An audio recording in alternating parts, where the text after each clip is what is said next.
Uh, Ashok, I'm quite thankful to you for your kind words and very generous words. I do not know whether I deserve all this, what you have stated. I'm an activist and into this activism for last several years, several decades, and I will continue to do so till I am there in this university. And we have been trained to speak for the higher education and defend higher education to the best possible extent. And that's what I have been doing as an activist, as a leader, and as a teacher. Sumit ji is amongst us. He is from the NIPA. NIPA is an organization is doing extremely good research in terms of different methodology of higher education. Sumit ji is amongst us. Sumit Kumar ji and Seema Das ji is an extremely good activist, good articulate person, and she is doing extremely well in the executive council, fearlessly raising the voice and defending higher education to the best possible extent. Dr. Premchand is also here, and he is an extremely good and noble person, committed to the cause, and he has always participated in every action program that teachers in defense of the teachers. Today he is also one of the presidential candidates on behalf of us. Right now, see, the issue is this blended mode. But before coming down to the blended mode, I want to remind that many attempts in the past have been made to privatize and commercialize education, so that education becomes a sellable commodity at the hands of those who are waiting very eagerly for many decades so that they can earn their profit and mercilessly use education as a tool to monopolize some segment of the society and leaving the downtrodden, the people, those who are in the fringes. We all know that education in this country after independence is the biggest source of social transformation. It has changed society. And there are deliberate attempts to stop higher education, to rob higher education from this role. Ambani Birla report came in the past, which was aiming at privatizing and higher education. We defeated that program, that attempt of the government collectively, because we could understand the ramifications of the Ambani Birla report much before, and we reacted very sharply and strongly against it. We defeated hospital and other institutions bill in the past, which was going to silence us. We defeated in 2003, and the NDA government was there. They came out with a program called Model Act. The Model Act was aiming, all these documents are full of sugar-coated words, very good terminologies for higher education. But if you read carefully, you can understand the undercurrents, and very clearly somewhere you will find that there are attempts to privatize and commercialize. The Model Act was asking for total cost recovery from the students. We said this is privatization. We made dharna, strike, bandh, organized programs, discussions, deliberation throughout the country. DUTA organized it and it reached up to the last. Small universities also joined us. Small colleges joined us and we could defeat. And when the UPA government came, it announced formally, the then Honorable late Arjun Singh ji announced that we are withdrawing the Model Act because this is not in the interest of education. That was the greatest success of the teachers movement, and the OBC expansion came and money came, posts came to higher education. Earlier there was bar on appointments, 20% of the vacancies you cannot fill up. All those things were removed. And today, from 2015 onwards, when this government came, they have been bringing documents and we have been reacting to it. We have been going to the teachers, telling that these are privatizing documents. अभी जो ये बात कर रहे हैं कि MOOCs और स्वयं का और कुछ सरकारी दल जो इसको ऑलरेडी मुक्त कंठ में एक बार नहीं कई बार स्वागत कर चुके हैं, और कुछ लोग जो डूटा का नेतृत्व, वो लोग भी बड़ा रेडिकुल करते हैं कई बार। नतीजा शिक्षक उसको सीरियसली लिया नहीं। हमने हर न्यूज लेटर में इसके बारे में बात किया, बताने की कोशिश किया कि अगर इसके खिलाफ हम लड़ाई नहीं लड़ेंगे तो हमारा प्राइवेटाइजेशन सुनिश्चित है। ये दस्तक दे रहा है हमारा दरवाजे के ऊपर, आज दस्तक में नहीं रह गया। आज हमारा ड्राइंग रूम का हिस्सा बन चुका है, हमारा बेडरूम का हिस्सा बन चुका है और हमें बेदखल करने की कोशिश कर रहा है।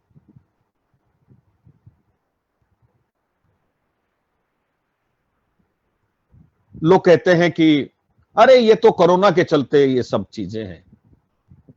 मैं उतने बता देना चाहता हूं, ये डॉक्यूमेंट से ही मैं पढ़ रहा हूं, जो डॉक्यूमेंट यूजीसी से दिल्ली विश्वविद्यालय को आई और जिस डॉक्यूमेंट एकेडमिक काउंसिल और एग्जीक्यूटिव काउंसिल में पास हुई कि MOOCs guidelines shall mean guidelines on the online learning issued by the MHRD by its order dated 11th March 2016 and subsequent additions to this document. 2016 से ही हम ये बात कर रहे हैं कि honourable prime minister Modi ji का सबसे चाहता प्रोग्राम है ये मूक्स और स्वयं, और इसी मूक्स और स्वयं के द्वारा ये जो स्ट्रक्चर्ड क्लासरूम टीचिंग को सबसे बड़ा धक्का पहुंचने वाला है और टीचर को बेदखल किया जाएगा।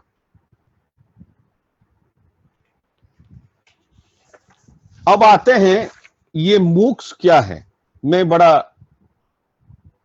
और क्यों हम ये एनईपी का विरोध कर रहे हैं।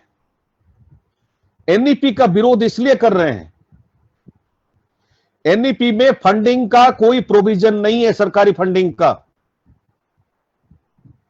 एनईपी में रिजर्वेशन का कोई प्रावधान नहीं है, ना स्टूडेंट्स के लिए ना टीचर्स के लिए।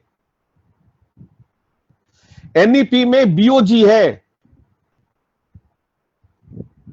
बोर्ड ऑफ गवर्नर्स, जो यूनिवर्सिटी लेवल में एकेडमिक काउंसिल और एग्जीक्यूटिव काउंसिल को हटा करके बनेगी और कॉलेज में स्टाफ काउंसिल को हटा करके बनेगी। गवर्निंग बॉडी बीओजी बन जाएगा और उसका मालिकाना हक किसी उद्योगपति या किसी बिजनेस घराने के हाथ में होगा। और वो बीओजी ये 2023-24 में ये बीओजी बनेगा। ये टाइमलाइन भी सेट किया हुआ है। 2019 का एडी का न्यूज़लेटर में हमने टाइमलाइन छापा था, नवंबर 2019 का एडी का न्यूज़लेटर में। ये कोरोना से बहुत पहले की बात है और उसी टाइमलाइन के हिसाब से ये सारी कार्यक्रम चल रहा है। और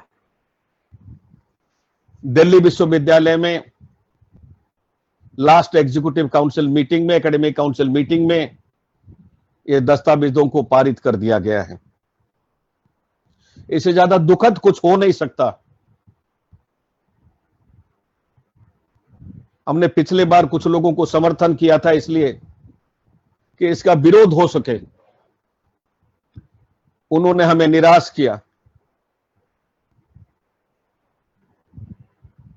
और कुछ लोग जो सरकारी तंत्र के साथी हैं वो उसको स्वागत कई बार, एक बार नहीं कई बार कर रहे हैं, उसके ऊपर सेमिनार कर रहे हैं, इसके बाद बाहर के लोगों को ला करके बात कर रहे हैं कि देखिए आप इसको एक्सेप्ट कर लीजिए, एक्सेप्ट कर लीजिए। क्या एक्सेप्ट करें कि बिना फंड का हम चलेंगे? क्या एक्सेप्ट करें कि हमारा रिजर्वेशन पॉलिसी इसमें लागू नहीं होगा? क्या एक्सेप्ट करें कि बीओजी के हाथ में संपूर्ण पावर्स दे दे, वो किसी टीचर को निकाल सकते हैं? Powers and functions of the BOG में जाकर के देखिए कि पावर्स कितना है। वही तय करेगा कि कितना सैलरी मिलेगा, वही तय करेगा कि हमारा सर्विस कंडीशन क्या होगा, वही तय करेगा किसी टीचर को अगर निकालने के लिए उसको निकाल सकता है, कोई डिपार्टमेंट को बंद कर सकता है, कोई नई डिपार्टमेंट शुरू कर सकता है।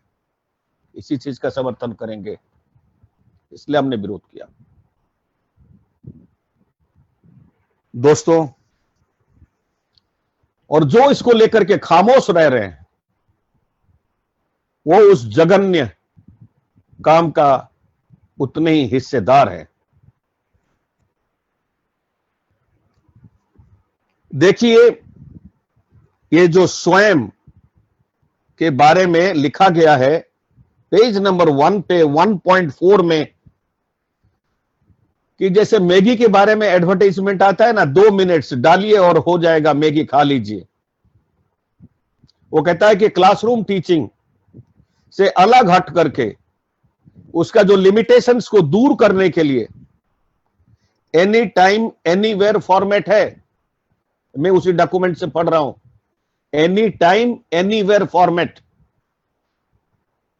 कहीं भी, किधर भी, इसमें शिक्षकों का कोई आवश्यकता नहीं रहेगा। एक बार उनका रिकॉर्डेड वर्जन चला जाएगा बस, और वो भी चंद लोगों का। और जिनका जा रहा है उनको बड़ी सपने दिखाया जा रहा है कि आपको इतना पैसा मिलेगा। अरे उनका घर का बिजली का बिल भी अगर उससे मिल जाए मैं मान लूंगा। इससे एक चीज तो तय है, शिक्षकों का जो वैकेंसी है, जो अशोक ने सही बताया, यह सबसे बड़ा अटैक है इसके ऊपर, और कोई नहीं बचेगा। जो लोग सोचते हैं कि परमानेंट टीचर तो बच जाएंगे, मैं उन्हें बताना चाहता हूं आज कि परमानेंट टीचर, एडहॉक टीचर तो जाएगा ही जाएगा, परमानेंट टीचर भी उसका शिकार होगा, और उच्च शिक्षा भी ग्रसित होगी, उच्च शिक्षा भी घायल होगी, और उच्च शिक्षा का जो सही प्रारूप है वो खत्म होगा। और उसमें कह रहे हैं उसी लाइन पे कि इसमें seamless transfer of knowledge across geographical boundaries, seamless transfer of knowledge across geographical boundaries. Classroom का कोई जरूरत नहीं है, और ये सभी यूनिवर्सिटीज के लिए, हम लोगों के लिए एप्लीकेबल होगा। इसमें 4 क्वाड्रेंट है। 3.3 इट्स ए 4 क्वाड्रेंट अप्रोच, ये डॉक्यूमेंट बता रहा है। मैं बहुत ज्यादा डिटेल में नहीं जाऊंगा, मैं छोटे छोटे बात करूंगा, जिसमें e-tutorial, video and audio continuum organized from animation, simulations, virtual labs. Science के लेबोरेटरी भी उसमें प्रभावित होंगे और साइंस का टीचिंग भी प्रभावित होगा।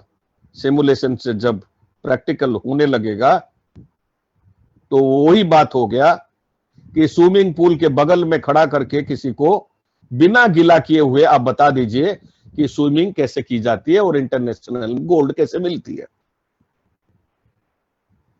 मैं और क्वाड्रेंट के बीच में नहीं जाऊंगा, उसमें सबसे मुख्य बात है कि 4.4 इस डॉक्यूमेंट का 4.4 में जो बातें लिखी गई है, इसमें हमारा टीचिंग वर्कलोड ध्वस्त हो जाएगा। While making this decision, the Academic Council may inter alia consider allowing online courses of स्वयं।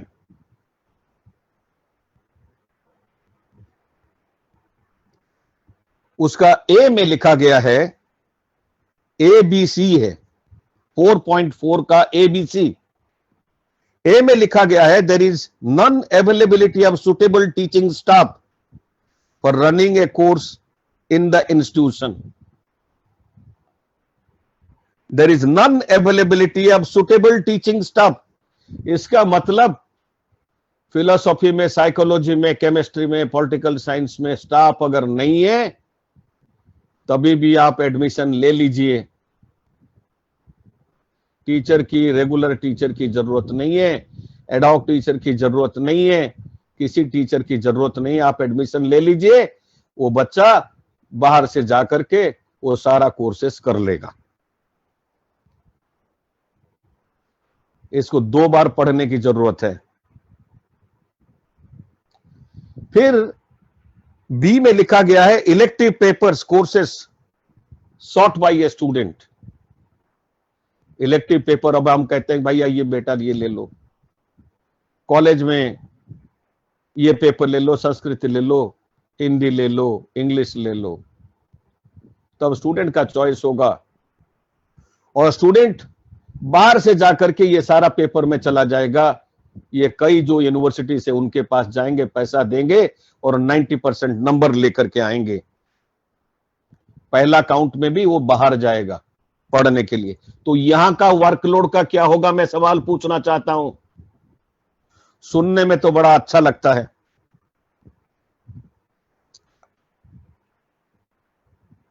और ये जो क्रेडिट ये कमा करके लाएंगे, क्रेडिट ट्रांसफर, इससे हमें जोड़ देंगे, उनको हम सर्टिफिकेट दे देंगे। ये तो वही बात हो गया कि बाहर का ढाबा से खाना लाओ, चाइनीज क्रॉकरी में सर्व करो और उससे पैसा रेस्टोरेंट का ले लो। दोस्तों, अब सवाल है, दूसरा जो मुद्दा है, 40% आपका जो वर्कलोड है वो स्वयं और मूक्स के प्लेटफॉर्म पर चला जाएगा। ये तो जाएगा क्रेडिट के लिए, जो मैंने बात किया, ये तो जाएगा कि आपके पास टीचर नहीं भी है तभी भी आप एनरोलमेंट करिए, कोर्स चलाइए, टीचर की जरूरत नहीं है, बाहर से करेगा वो। लेकिन 40% मैंडेटरी है। 40% का मतलब 10 पेपर में से 4 पेपर चला जाएगा। वर्कलोड कहां बच गया, मैं पूछना चाहता हूं। ये क्रेडिट में चला जाएगा, इधर ये 10%, ये 40% में चला जाएगा। 4 पेपर, हम लोग जब वर्कलोड कैलकुलेट करते हैं कितना जद्दोजहद करके एक एक पेपर जोड़ जोड़ करके टीचर का बहाली करते। हम सभी का बहाली वैसे हुआ, हमने जितने को भी बहाली किया उनका भी बहाली वैसे हुआ। लेकिन आज ये 40%, इसका हम स्वागत करेंगे, हम इसका विरोध करेंगे। और किया, एग्जीक्यूटिव काउंसिल में अपने लोगों ने उसका विरोध किया, लेकिन सरकार का फरमान है और इसी सरकार का फरमान को करने के बाद वाइस चांसलर को एचआरडी मिनिस्टर का पेटिंग मिला वाइस चांसलर का कॉन्क्लेव में कि वाह, आपने तो कमाल कर दिया, न्यू एजुकेशन पॉलिसी को आपने लागू कर दिया। दोस्तों, ये जो वर्कलोड खत्म होगा तो ये शिक्षक कहां जाएंगे? और जो आज कह रहे हैं कि ये परमानेंट टीचर्स को कुछ नहीं होने वाला है, मैं उन्हें बताना चाहता हूं कि एडहॉक टीचर के साथ साथ परमानेंट टीचर भी इस चंगुल से बच करके नहीं निकल सकते हैं, क्योंकि कोई स्टेबल वर्कलोड नहीं होगा। आज प्राइवेट यूनिवर्सिटीज में 2.5 महीना से वहां पर क्लास चल रहा है, लेकिन यहां हमारे एडमिशन चालू नहीं हुआ है कि पहले प्राइवेट बस जाएगा, इसके बाद सरकारी बस चलेगा। चाहे सरकारी बस नीलाम हो जाए, बंद हो जाए, उसका कोई परवाह नहीं है। किसने रोका था? ये 2 साल से ये तमाशा देख रहे हैं हम लोग। दिल्ली यूनिवर्सिटी का अपना शेड्यूल है, 12th क्लास का रिजल्ट टाइम पे आ चुका है, हमें अपने टाइम पे एडमिशन करना चाहिए था। आज फर्स्ट ईयर का एक शेड्यूल है, सेकेंड ईयर का एक शेड्यूल है और थर्ड ईयर का एक शेड्यूल है। किसी को कुछ नहीं बोलना है।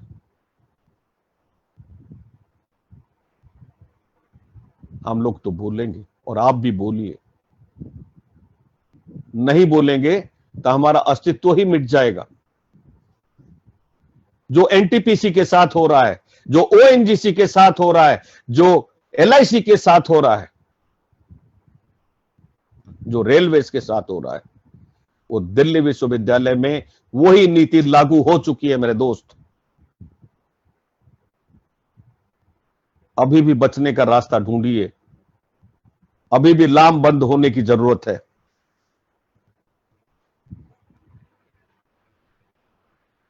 ये जय जयकार में किसी का जय जयकार नहीं होगा।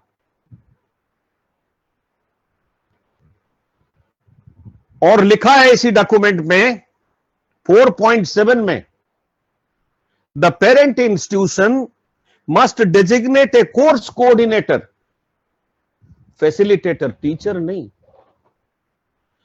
कोर्स कोऑर्डिनेटर और facilitator to guide the students throughout the course and to facilitate conduct of lab, practical sessions and examinations.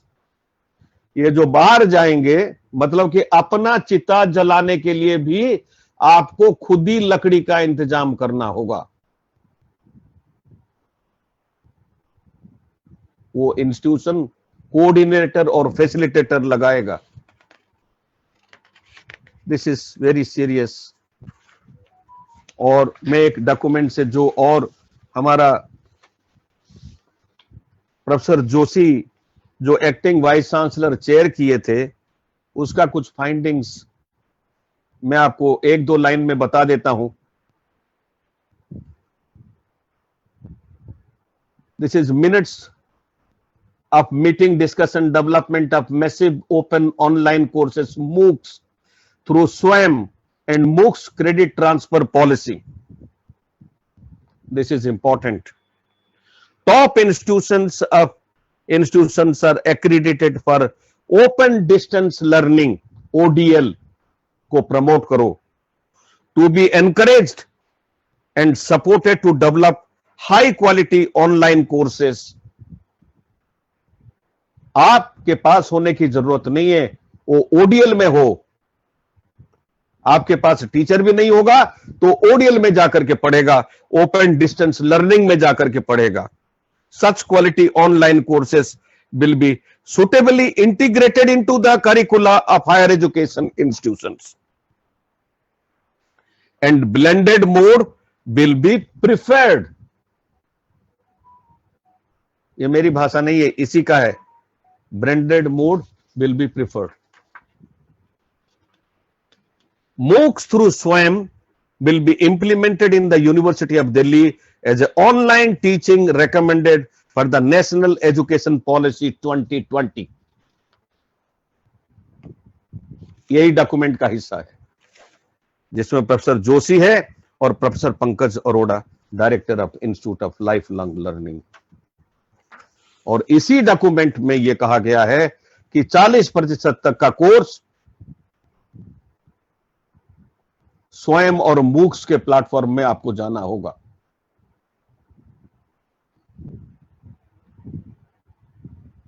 Friends, there is a need to understand the gravity of the situation. Let us not remain behind the smoke screen. Try to find out the reality. And oppose it to the best of yourselves, collectively. Take a resolve to fight it out, or this will make you out of the system. You remember my words. I've been talking about this. 2015 में हमने बात किया था कि UGC का 55% grant cut हुआ। लोगों ने नहीं माना। आज कितने जगह पर यूजीसी का फंड देने का अधिकार ही खत्म हो गया। खाली सैलरी कंपोनेंट आजकल हमारे पास आ रहा है, वो भी रिजर्व बैंक से, और बाकी सारा पैसा स्टूडेंट डेवलपमेंटल फंड से जा रहा है। इवन यूनिवर्सिटी में पेंशन का पैसा भी पिछले महीनों उसी फंड से दिया गया है, पैसा ला करके दिया गया है। तो जो लोग सोचते हैं कि हम तो रिटायर कर जाएंगे, हम तो पेंशन लेकर के चले जाएंगे, वो भी सुरक्षित नहीं है। We have to defend the system of higher education, not just for ourselves, for the mass of the country, for those millions of students, for the girl students, for the marginalized sections who otherwise cannot afford to be part of any education system. ये सरकार का नीति है, जिसके पास पैसा होगा वो जाएगा प्राइवेट यूनिवर्सिटी में, जिसका फीस 13-13 लाख है, जो 4-4 सेक्शन खोल करके बैठ गए हैं और हम एडमिशन में लगे हुए हैं।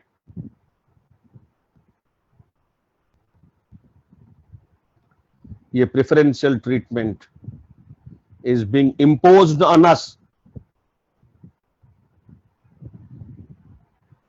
I think I am trying to speak out the essential things that is inherent in this, and technical aspects and other details will be taken by other friends. Ashok, आप आगे बढ़िए। धन्यवाद Aditya sir. Your energetic and alarming words for draconian NEP will definitely wake up the teaching community all over India. You have quoted very rightly the draconian contents of this new education policy 2020, और आपने बिल्कुल सही कहा है। मैं एक चीज और याद दिलाना चाहता हूँ, 3rd और 4th अमेंडमेंट में यूजीसी का गजट नोटिफिकेशन जो आया था, जिसमें रातों रात एक सर्कुलेशन रेगुलेशन ने एडहोक टीचर्स का ही और साथ में परमानेंट का भी वर्कलोड फिनिश कर दिया था। यही हाल ब्लेंडेड मोड में उससे भी बुरा और खतरनाक होने वाला है। और आप बिल्कुल सही कह रहे हैं कि लड़के ही हम किसी भी लड़ाई को जीत सकते हैं। बस तू मेरी आवाज से आवाज मिला दे, फिर देखना इस शहर में क्या हो नहीं सकता। इसी के साथ मैं हमारे अगले जो स्पीकर हैं, मेन स्पीकर हैं, doctor Seema Das ji, executive council member हैं, Delhi university teacher Delhi university में, उनको आमंत्रित करता हूँ अपने वर्ड्स यहाँ पे ब्लेंडेड मोड के बारे में रखें। Thank you Ashok, respected chair और हमारे प्यारे साथियों। 1 मिनट में रोकना चाहूंगा, एक रिक्वेस्ट है मेरा सभी स्पीकर से, प्लीज टाइम का आप ध्यान रखें। 10 मिनट 12 मिनट से ज्यादा हमें किसी को खत्म कर देना चाहिए हमारी बात। आई थिंक नहीं, मैं बहुत कम ही समय में आपको बताना चाहूंगी, क्योंकि बहुत सारा जो ब्लेंडेड मोड और एनईपी के बारे में जो बातें हैं वो हमारे चेयर डॉक्टर आदित्य नारायण मिश्रा ने कह दिया है। तो मैं अपना पर्सपेक्टिव और यूनिवर्सिटी सिस्टम में जिस तरह से काम हो रहा है एनईपी को लागू करने पे और एनईपी के सारे पैकेज जो कंपोनेंट्स हैं उसको लागू करने का, तो मैं उसके बारे में ही आप लोगों को बताना चाहूंगी। लेकिन एक पूरा थोड़ा सा कॉम्प्रिहेंसिव पर्सपेक्टिव में मैं बात कहना चाहती हूँ। देखिए, हम जब EWS एक्सपेंशन हुआ था और जब OBC सेकेंड ट्रांच आया, हम लोग अभी भी वेट कर रहे हैं कि कब टीचर्स जो है, स्टूडेंट्स का तो एक्सपेंशन हो गया लेकिन टीचर्स की कोई पोस्ट नहीं आए। अभी तक हम वेट कर रहे हैं और बहुत ही उम्मीद से हम वेट कर रहे हैं। और क्या आया, हमें क्या मिला? और हम देखते हैं कि एक बहुत बड़ा तोहफा जिसका हिस्टोरिकल रूट अब 2016 में, जैसे सर ने कहा दिया है, में है, और ये मई 2021 में नोटिफाई हो गया। और उसको आनन फानन में हमारे जो ऑफिशियल्स हैं, यूनिवर्सिटी ऑफिशियल्स हैं led by acting vice chancellor, ये इसको बिल्कुल आनन फानन में इसको इम्प्लीमेंट करने पे चल दिए। जिस तरह से उन्होंने एनईपी को इम्पोज किया, तो एनईपी ब्लेंडेड मोड को भी स्वयं और मूक के प्लेटफॉर्म से जो टीचिंग और लर्निंग प्रोसेस होगा उसको भी वो करना शुरू कर दिए। तो हम देखेंगे एक के बाद एक। फिर 23 अगस्त के जो स्टैंडिंग कमेटी का आदित्य सर ने जो बताया, सारा पढ़ के बताया है, और उसके बाद AC में लाया गया और AC में उसका अपोजिशन हुआ। उसके बाद थोड़ा डिफर किया गया है, लेकिन वो केवल इसका पॉलिटिकल रीजन हो सकता है डिफर करना, क्योंकि जिस तरह से मैंने देखा है EC में जिस तरह से NEP को इम्पोज किया जाता है, जो कि NEP जिसको 1 साल के बाद इम्प्लीमेंट होना है दिल्ली यूनिवर्सिटी में, लेकिन ये समझ में मुझे नहीं आता है कि इसको इतनी जल्दी और किस हश में और इतनी जल्दी बुलडोज करके दिल्ली यूनिवर्सिटी के ऊपर इम्पोज किया गया। और हम लोग केवल डायसन देने के अलावा कुछ नहीं कर पाए। एक और ये मैं थोड़ा सा डिटोर करूंगी, लेकिन एक चीज मैं जरूर बताना चाहूंगी, चाहे मैं जब भी EC में, और मेरा जो शॉर्टकमिंग्स मुझे फील होता है जब हम EC में टीचर्स के मुद्दों पे बात करते हैं, जैसे समायोजन हो या फिर NEP को हम अपोज करते हैं। और NEP को हम अपोज इसलिए करते हैं क्योंकि वो हमें टीचर्स के जॉब का खतरा दिखता है, प्लस हायर प्राइवेटाइजेशन का एक ब्लूप्रिंट दिखता है जो कि किसी के ही भले के लिए नहीं है। लेकिन हम देखते हैं कि हमें बहुत सपोर्ट उसमें नहीं मिलता है। अब जब सपोर्ट नहीं मिलता है तो ये लाजमी है कि वो जो ऑफिशियल्स हैं वो इसको सीरियसली नहीं लेते हैं। नहीं तो 4 मीटिंग पहले समायोजन पे एक कमेटी बनाने की घोषणा की गई थी, और अभी तक क्यों नहीं किए, जबकि हर एक मीटिंग में हम सबसे पहला एजेंडा उसी को लेके चलते हैं। लेकिन क्योंकि हम वहाँ पे एक वॉइस ऑफ आइसोलेटेड वॉइस होते हैं, 1-2 लोगों का हमें सपोर्ट होता है, हमारे ग्रुप और एक और जैसे पिछली बार 3 लोगों का ही सपोर्ट हुआ था। मैं ये इसलिए बात करना चाहती हूँ, ये इसलिए मैं बोलना चाहती हूँ, NEP हो या समायोजन का मुद्दा हो, कोई भी मतलब defence of public funded university system का कोई भी मुद्दा हो, हम देखते हैं कि टीचर्स डिवाइडेड वहाँ रहते हैं। और एक इसीलिए मुझे लगता है कि ब्लेंडेड मोड, जो कि बहुत ही खतरनाक कंपोनेंट है NEP का, लेकिन ये भी इसी तरह बुलडोज कर दिया जाएगा। इसी तरह यदि टीचर्स जो है अब डिवाइडेड रहे, टीचर्स यदि उसके सपोर्ट में रहे, कुछ एक आधे से ज़्यादा टीचर जो है उसके सपोर्ट में रहे, टीचिंग कम्युनिटी उसके सपोर्ट में यदि रह गए, तो ये आप नहीं रोक सकते हैं। इस पर बहुत ही गहन एनालाइज करने की जरूरत है कि हम किस तरह से इन सब चीज़ों को रोकें, क्योंकि 1-2 साल में इनका इफेक्ट हम लोग सब देखेंगे। फिर हम अभी ब्लेंडेड मोड की तरफ हम क्यों आ रहे हैं, ब्लेंडेड मोड हमें क्यों खतरनाक लग रहा है? बिकॉज ब्लेंडेड मोड को हम NEP से दूर रख के नहीं देख सकते, क्योंकि NEP का ही पैकेज में NEP हमें दिया गया है। जो हम इस बार NEP का स्ट्रक्चर को पास किया गया है, नीस को पास किया गया है, ACB को पास किया गया है, और अगला एक दो मीटिंग में ये भी हम पे इम्पोज कर दिया जाएगा। एक ये कंपोनेंट एक पैकेज है, ब्लेंडेड मोड जो एक पैकेज है। क्यों? क्योंकि एनईपी का जो मेन ऑब्जेक्टिव है वो और एनईपी जो का पूरा स्ट्रक्चर है वो एक ब्लूप्रिंट है प्राइवेटाइजेशन और पब्लिक फंडेड यूनिवर्सिटी सिस्टम को अटैक करता है और प्राइवेटाइजेशन को फेवर करता है। अब दूसरी बात मैं बताना चाहूंगी कि किस तरह, मतलब थोड़ा सा इसका पर्सपेक्टिव देना चाहूंगी कि 2016 में, जैसे सर आदित्य सर ने कहा कि 2016 में जो इसका लीगल फ्रेमवर्क है, रेगुलेशन जो यूजीसी का रेगुलेशन बना, गैजेट ऑफ इंडिया में आया, उसके बाद यूजीसी जो रेगुलेशन बनाई 2016 में, उस रेगुलेशन का नाम है UGC credit framework for online learning course through स्वयं। स्वयं आप लोग जैसे सब लोग जानते होंगे, स्वयं एक प्लेटफॉर्म है जिसके थ्रू मूक्स को इम्प्लीमेंट किया जाएगा, मूक्स के कोर्सेज को उस प्लेटफॉर्म के थ्रू पढ़ाया जाएगा, ऑफर किया जाएगा कॉलेजेस में।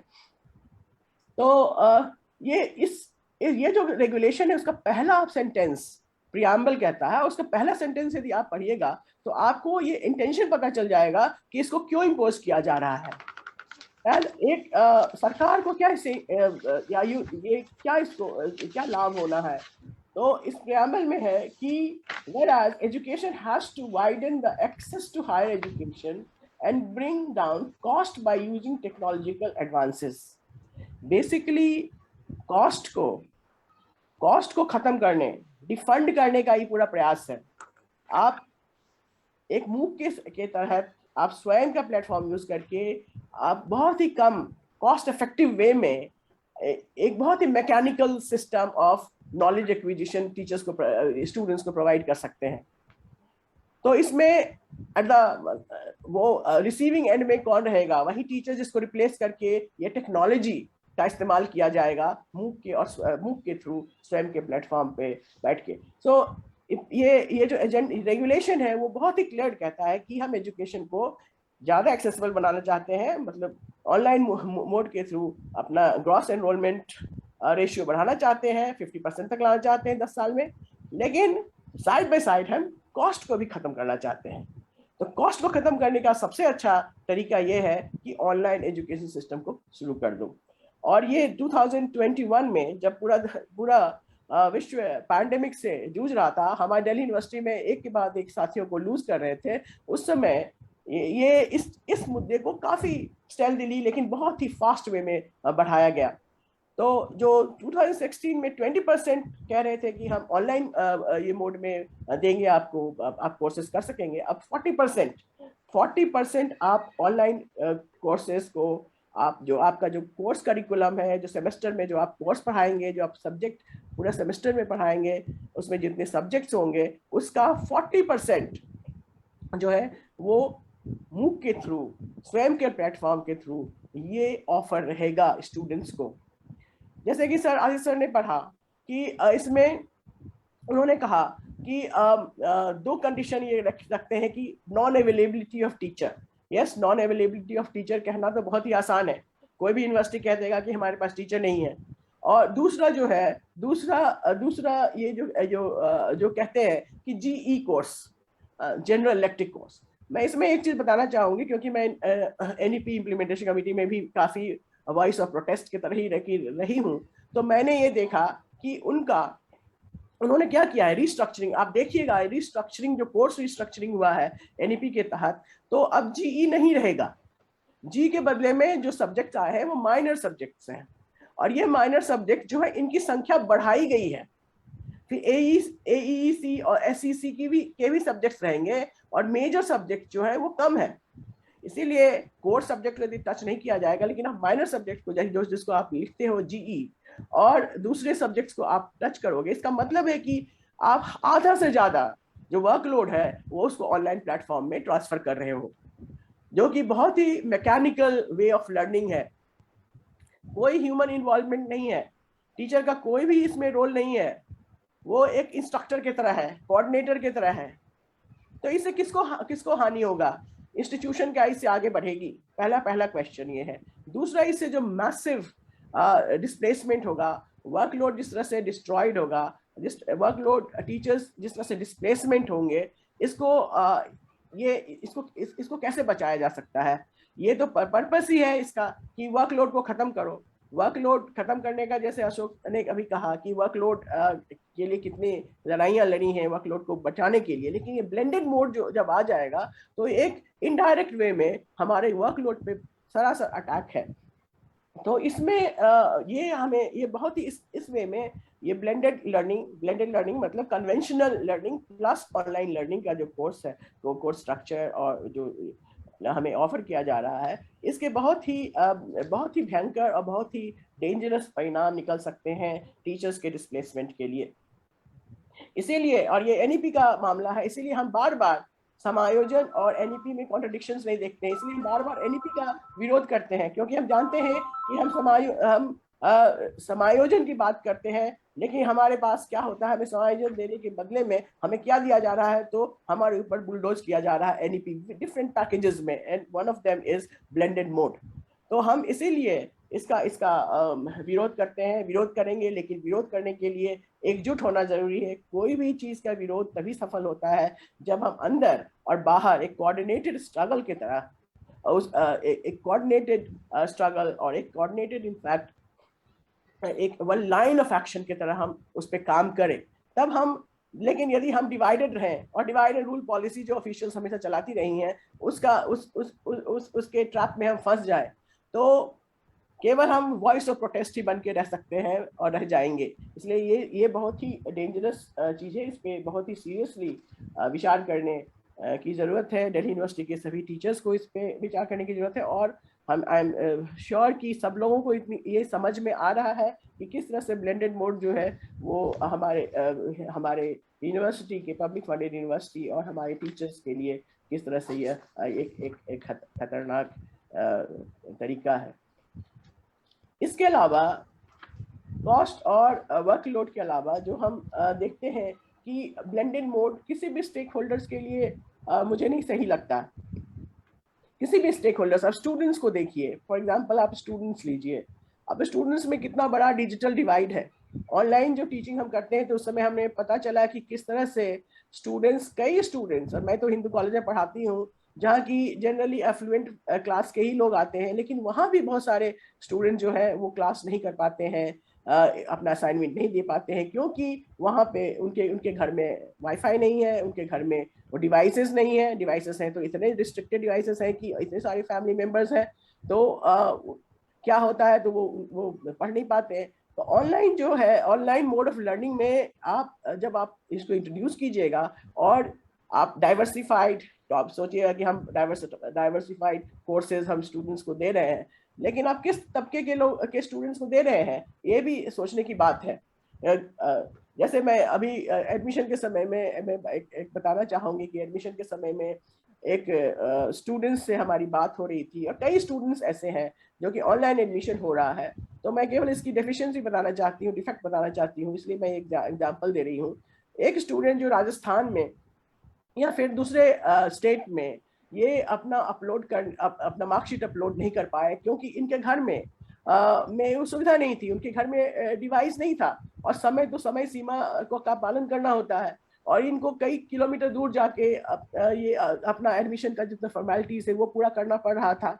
तो इस नतमध्य से हम देखते हैं कि ये स्टूडेंट्स के लिए भी नहीं, ये स्टूडेंट्स फ्रेंडली भी नहीं है ये अप्रोच। सेकेंडली, आप वीडियो में आप वीडियो चला दीजिएगा। जब एनईपी इम्प्लीमेंटेशन कमेटी में ये बात हो रही थी कि एनईपी का एक कंपोनेंट है कि उसका स्ट्रक्चर बदलना, करिकुलम का स्ट्रक्चर बदलना, और दूसरा और सबसे इंपॉर्टेंट है पेडागोजिकल ट्रांसफॉर्मेशन, पेडागोजिकल चेंज। तो वो पेडागोजिकल चेंज में आ गया कि ब्लेंडेड मोड। तो ब्लेंडेड मोड में आप वीडियो चला दीजिए। ये वीडियो जो है आप क्लस्टर ऑफ कॉलेजेस में उस कोर्स का वीडियो चला दीजिए। अब वो वहाँ पे वीडियो से स्टूडेंट्स पढ़ेगा, तो वहाँ पे ह्यूमन इंटरेक्शन कहाँ है? एक टीचर जब क्लास में पढ़ाता है, लेक्चर देता है, तो एटलीस्ट मैं आर्ट्स और ह्यूमैनिटीज के बारे में जरूर बोल सकती हूँ कि एक ही सब्जेक्ट पे जब हम पढ़ाते हैं तो 2 दिन में हम 2 तरह से पढ़ाते हैं। काफ़ी डाइवर्सिटी होती है, काफ़ी इनोवेशन होता है हमारे लेक्चर में, लेकिन यहाँ पे एक तरह से आप आउटडेटेड काइंड ऑफ वीडियो आपका लेक्चर आप कभी रिकॉर्ड किए हुए हो और उसको चला दिए हो। तो ये इस तरह से स्टैंडर्ड ऑफ एजुकेशन को भी डाइल्यूट करता है। तो स्टूडेंट्स के लिए कहाँ से ये स्टूडेंट के लिए ठीक रहेगा। दूसरी बात है टीचर्स के बारे में तो हमने आपको बता दिया कि टीचर्स के लिए तो भयंकर वर्कलोड, शैटर, डिस्ट्रॉय ही कर देगा। माइनर और जी जो इससे 40% में, इसमें तो कोई शक ही नहीं है। इंस्टीट्यूशन के लिए भी ये काफ़ी असुविधाजनक है के लिए कि इंस्टीट्यूशन के ऑटोनॉमी को भी बहुत बड़ा कॉम्प्रोमाइज़ करता है, क्योंकि आप स्वयं में आप 40% अपना टीचिंग जो है वो आउटसोर्स कर रहे हैं स्वयं को। स्वयं बोर्ड होगा, स्वयं का अपना इंफ्रास्ट्रक्चर होगा, अपना उसमें उसके जो बोर्ड है, बोर्ड के मेंबर होंगे एचआरडी, सेक्रेटरी और बहुत सारे मेंबर्स। तो उन एक पैरेलल स्ट्रक्चर जो है गवर्नेंस का वो इमर्ज हो जाएगा। और 40% टीचिंग और जिसका कोर्स डिजाइन हम कर ही नहीं सकते हैं, कोई टीचर उसका सिलेबस तक नहीं बना सकता है, वो स्वयं का एक अपना ही स्ट्रक्चर है, वही सारा चीज डिसाइड करेगा और स्टूडेंट और इंस्टीट्यूशन को केवल रजिस्टर करना पड़ेगा और लेने के लिए। तो एक इस तरह से हम 40% को आउटसोर्स कर रहे हैं, 40% हमारी टीचिंग को आउटसोर्स कर रहे हैं और एक पैरेलल स्ट्रक्चर को आउटसोर्स कर रहे हैं, जो गवर्नमेंटल स्ट्रक्चर को। तो आप इंट्रूजन, अननेसेसरी इंट्रूजन आप अपने यूनिवर्सिटी सिस्टम में ला रहे हैं सरकार का, ये भी ध्यान देने की जरूरत है। और इससे हमारे दिल्ली यूनिवर्सिटी का ऑटोनॉमी जो है वो बहुत ही हद तक कॉम्प्रोमाइज होगा। वैसे ही हम देख रहे हैं कि ऑटोनॉमी का सवाल जो है बहुत हमें किस तरह से दिल्ली यूनिवर्सिटी को बचाना है, तो दिल्ली यूनिवर्सिटी के ऑटोनॉमी को बचाना पड़ेगा। लेकिन यहाँ पे ये एक और स्ट्रैटेजी हो सकता है सरकार का कि हम किस तरह से इंट्रूड कर दें यूनिवर्सिटी के फंक्शन में, apart from formation of BOG and others. तो इसमें और भी बहुत सारे इसके आयाम हैं, लेकिन क्योंकि अशोक जी ने मुझे बोल दिया है कि 10-12 मिनट से ज़्यादा नहीं बोलने के लिए, और मैंने शायद उससे ज़्यादा बोल दिया है, लेकिन फिर मैं कंक्लूजन में ये कहना चाहूँगी कि वर्ल्ड वाइड जो यूनिवर्सिटी आप देख लीजिए, आईवी लीग यूनिवर्सिटी देख लीजिए, रेप्यूटेड यूनिवर्सिटी देख लीजिए, और यदि आप रैंक को इम्पोर्टेंस देते हैं तो वर्ल्ड के टॉप रैंकर यूनिवर्सिटीज़ को देख लीजिए। कहीं भी मेन कोर्स में का रिप्लेसमेंट ऑनलाइन मोड से नहीं हुआ है। क्लासरूम टीचिंग जो है वही रहा है मेन कोर्स का हिस्सा। मेन कोर्स जो हम पढ़ने जाते हैं वहाँ क्लासरूम के तहत ही पढ़ते हैं, स्टूडेंट्स पढ़ता है। ऑफ कोर्स वहाँ भी मूक सिस्टम है, ऑनलाइन सिस्टम है, लेकिन ऑनलाइन का एक पैरेलल स्ट्रक्चर है जो कि एक सप्लीमेंट्री स्ट्रक्चर है। वो रिप्लेस नहीं करता है आपके कोर्स करिकुलम को, आपके सिस्टम को नहीं, आपके सिस्टम ऑफ लर्निंग को नहीं, आपके सेमेस्टर के कोर्स को नहीं, जो कि क्लासरूम के थ्रू स्टूडेंट्स को पढ़ाना चाहिए, उसको रिप्लेस नहीं करता है। इसीलिए हम यदि अमेरिकन सिस्टम या किसी और कंट्री के एजुकेशन सिस्टम को का ब्लाइंडली हम उसको एप कर रहे हैं, तो हमें ये देखना चाहिए कि हम क्या कर रहे हैं।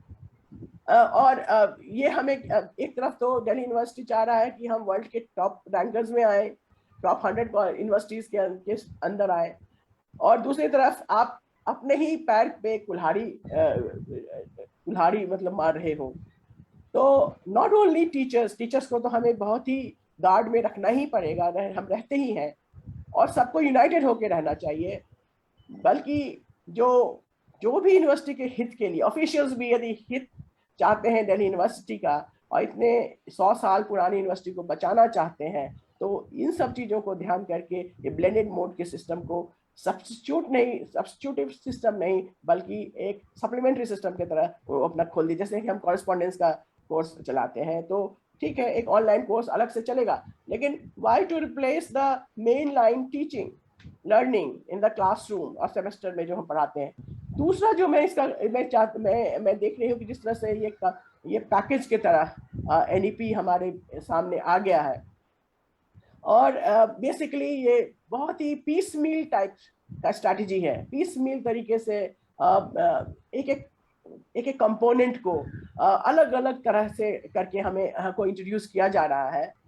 तो और बेसिकली सबका इम्पैक्ट ये हो रहा है कि जो टीचिंग कम्युनिटी, जो टीचर्स हैं, उनके वर्कलोड अफेक्ट हो रहे हैं, उनके वर्कलोड अफेक्ट होंगे सारे। अब सब चीज़ देखिए, वर्कलोड कितना अधिक फ्लक्चुएटिंग हो गया है। यदि मीस का इम्प्लीमेंटेशन होता है, उसका वो पास हो गया है, एसीबी सारे वर्कलोड और आपका रिस्ट्रक्चरिंग ऑफ ये जो FYP का जो रिस्ट्रक्चरिंग हुआ है, जिसमें कि एग्जिट सारे साल वर्कलोड कितना फ्लक्चुएट हुआ है, तो स्टेबलाइज, जहाँ वर्कलोड इतना फ्लक्चुएटिंग है तो टीचर्स की जरूरत कहाँ से होगी। उस पर से आप उसके ऊपर में एक आग में घी का काम करते हुए एक ब्लेंडेड मोड आप ला रहे हैं, और ब्लेंडेड मोड जो कि सारे टीचर्स को ही को डिस्प्लेसमेंट कर देंगे।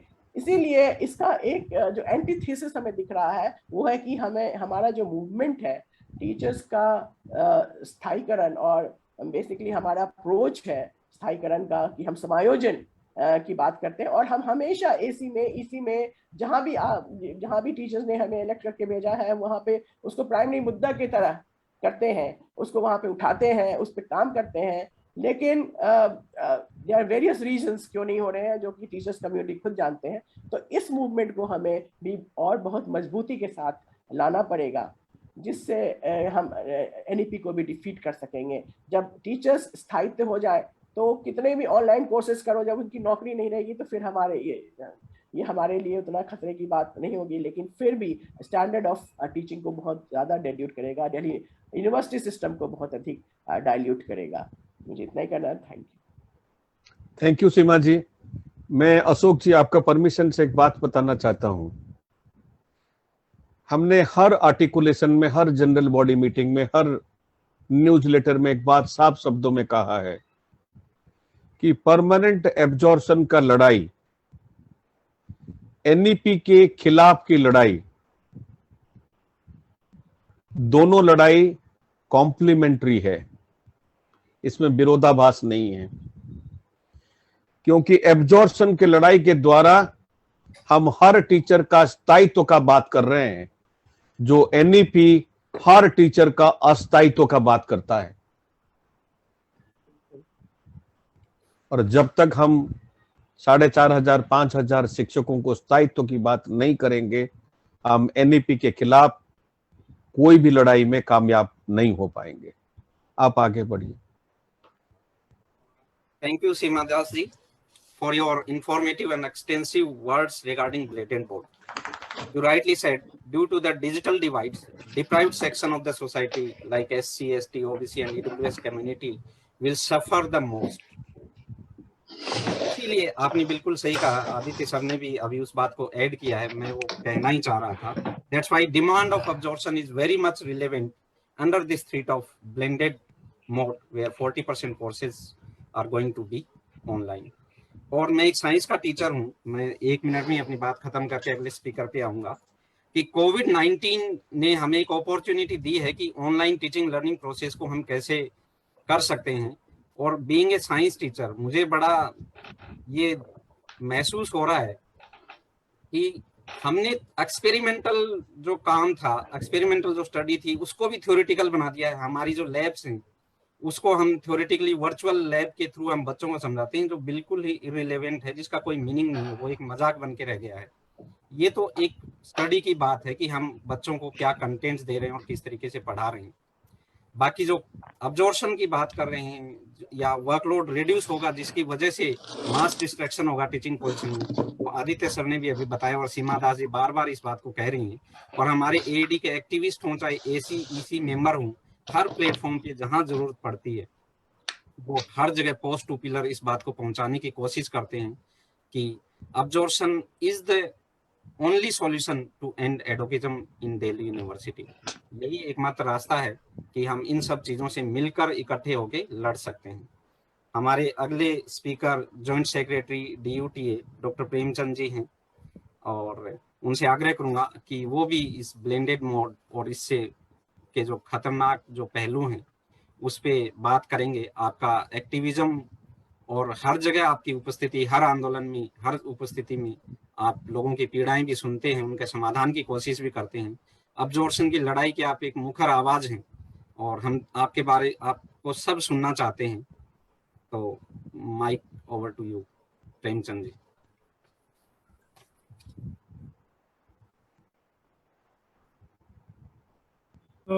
मेरे आदरणीय प्रोफेसर आदित्य नारायण मिश्रा जी, डूटा के 3 बार पूर्व अध्यक्ष रहे, AED के चेयरपर्सन, आदरणीय doctor Seema Das ji, executive council member Delhi university, doctor Sumit Kumar ji, Ashok Kumar ji, पूर्व डोटा एग्जीक्यूटिव। आज प्रोफेसर आदित्य नारायण मिश्रा जी को सुनने के बाद काफी खतरों के बारे में पता लगा। थोड़ा थोड़ा था, लेकिन आज काफी गंभीरता से चीजों को पता लगा कि खतरा क्या है। आज शिक्षा और शिक्षक समुदाय के सामने ब्लेंडेड मोड के रूप में जो खतरा आया है, उसको भांपने में हमने जो है अगर चूक कर दी तो शिक्षा, शिक्षण और शिक्षक व्यवसाय सभी एक रूप में खतरे के सामने हमारे आ चुका है। जैसा कि सर ने बताया कि ब्लेंडेड मोड और ऑनलाइन एजुकेशन और प्राइवेटाइजेशन हमारे ड्राइंग रूम में भी आ चुका है। तो ये तय हो चुका है कि ये 40% ऑनलाइन एजुकेशन की बात कर रहे हैं, ये 40% नहीं है, ये आगे 60% भी होगा। और जैसा कि बताया कि मूक और श्रव्यम के माध्यम से ये एक त्रासदी से कम भी नहीं है। ये जो दस्तावेज हमारे सामने आए हैं, जिनको आदित्य सर ने भी दिखाया है, ये दस्तावेज हमारी यूनिवर्सिटी में पूरी तरह से निजीकरण का दस्तावेज है, जिसके माध्यम से हमारे सभी शिक्षकों के, चाहे वो तदर्थ शिक्षक हो, चाहे हमारे नियमित शिक्षक हो, सभी शिक्षकों के लिए बहुत बड़ा खतरा है। और सिर्फ शिक्षकों के लिए ही खतरा नहीं है, यह मान लेना चाहिए कि जहाँ जहाँ हमारे इंस्टीट्यूशन बने हैं वो एक तरह से, जैसे आज एयरलाइन बिक गई है तो एयरपोर्ट भी बिक चुके हैं। तो ये मान लीजिए कि हमारे जो कॉलेज और यूनिवर्सिटी के कैंपस हैं वो भी एक प्रकार से बिकने जा रहे हैं, और इसको हम इस रूप में नहीं देख सकते। ये हमारे सामने खतरे हैं।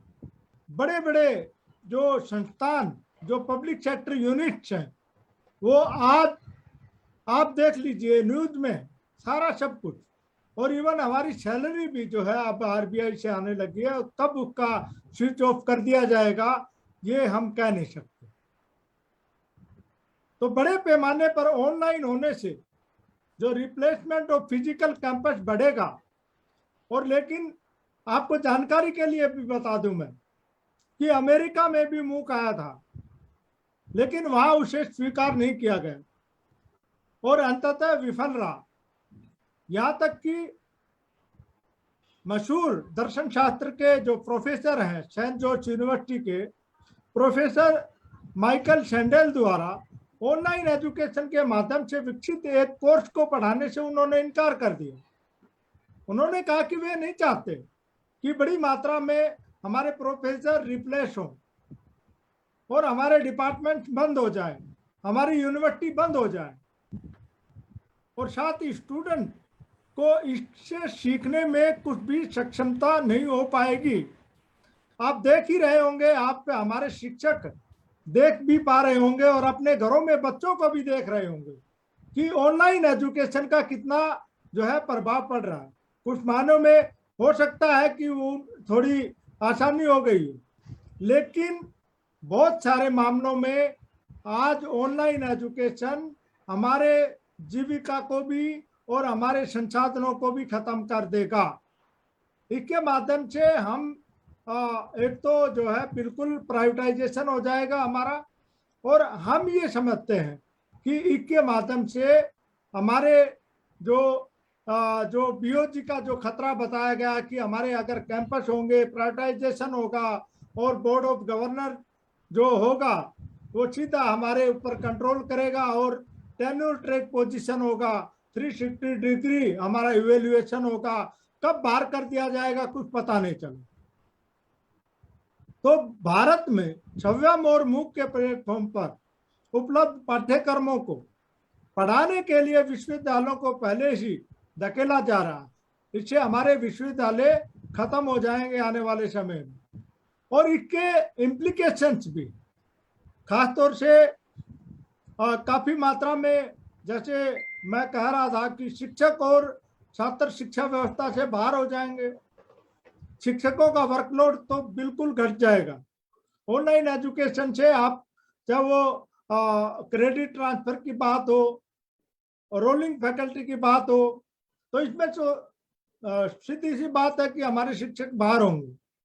इसके अलावा हमारे एडहॉक शिक्षक वो बाहर हो जाएंगे, और साथ ही साथ आने वाले समय में परमानेंट शिक्षक के ऊपर भी बहुत ज्यादा गाज गिरेगी। स्टूडेंट में सीखने की प्रक्रिया और प्रश्न पूछने की व्यवस्था नष्ट हो जाएगी। साथ ही टीचरों में भी पढ़ाने के प्रति निरस्ता का भी भाव विकसित होगा, और ये हो भी रहा है। ये हम देख रहे हैं दिनों दिन बड़ी मात्रा में हमारे SC ST OBC जो फर्स्ट जनरेशन के SC ST OBC आए हैं वो बाहर हो जाएंगे। रिजर्वेशन का कोई प्रावधान नहीं है। आप देख लीजिए कि NEP का पूरा डॉक्यूमेंट उठा करके देख लीजिए, और आप ये बता दीजिए कि यहाँ पर रिजर्वेशन का प्रावधान किया गया। चाहे आप कोई भी रोस्टर उठा लो, कोई भी ये चीज कर लो कि हमें रिजर्वेशन देंगे, ऐसा लिखा गया है। तो ये बड़े खतरे हैं। जब पहली जनरेशन एक प्रकार से शिक्षा व्यवस्था में आई है, और आज जो है उनके सामने बहुत सारी जब चुनौतियां हैं, और उससे ऊपर एक और बड़ी चुनौती उन्होंने डाल दी है। और इसके अलावा जो रिमोट एरियाज में है, आप JNK के एरियाज या नॉर्थ ईस्ट के एरियाज या ऐसे इलाके जहाँ पर जो हमारी रीच नहीं बढ़ रही है, इंटरनेट का कोई उपलब्धता नहीं है। हमारे पास स्मार्टफोन होने का मतलब ये नहीं है कि हमारे पास इंटरनेट की भी उपलब्धता हो जाएगी। और यह भी है कि बहुत सारी शिकायतें स्टूडेंट्स को आती है। मैं खुद क्लास लेता हूँ तो बहुत सारे स्टूडेंट्स को दिक्कत होती है। बहुत सारे रिमोट एरियाज में होते हैं, कई जगह तो कई बार बाढ़ भी आ जाती है, स्टूडेंट जो है क्लास नहीं ले पाते हैं, बिजली नहीं होती है, अगर फोन है तो बिजली नहीं है, बिजली नहीं है तो बिजली है तो नेट नहीं है। तो कई प्रकार की जो व्यवस्थाएं हैं वो खराब है। इसके अलावा जो गरीब बच्चे हैं, वो गरीब चाहे वो SC ST है, OBC है, EWS है या फिजिकली चैलेंज है, उनके सामने ये बहुत बड़ा खतरा होगा। और वो किस प्रकार से इन चुनौतियों को निपटेंगे। तो ऑनलाइन जो ये हमारा ब्लेंडेड मोड है, ये एक बहुत बड़ा हमारे पास खतरा आया है। इसके अलावा यूनिवर्सिटी जो हमारी है वो व्यापार का केंद्र बन जाएंगी। हम यूनिवर्सिटीज में हायर एजुकेशन में शिक्षा लेने के लिए जाते हैं, न कि एक व्यापार के नजरिए से हम वहां पर जाते हैं। तो यह मैं आज जो कॉलेजों और यूनिवर्सिटी में ऑनलाइन के संसाधन जुटाने के लिए फंड की समस्या हो जाएगी, और नतीजतन स्टूडेंट की फीस वो बहुत ज्यादा बढ़ेगी और संभावित लाखों तक पहुंच जाएगी, जिससे गरीब स्टूडेंट जो है हमारे उससे बाहर हो जाएगा। तो इसी संदर्भ में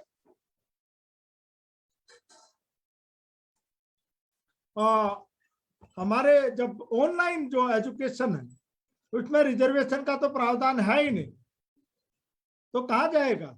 जो SC ST OBC है, EWS है, PWD है, वो कहाँ जाएगा? किसी को रिजर्वेशन नहीं मिलेगा। और इसमें जब रिजर्वेशन ही नहीं है तो NEP हमारा किस काम का? तो हम यह चाहते हैं कि जो ब्लेंडेड मोड है और जो न्यू एजुकेशन पॉलिसी है उसका सर्वथा विरोध किया जाना चाहिए। और हमारे यहाँ एकेडमिक एक्शन एंड डेवलपमेंट की डिमांड यही है कि जो है NEP का विरोध करना है, और सार्थक विरोध कर रहे हैं, तार्किक तरीके से विरोध कर रहे हैं।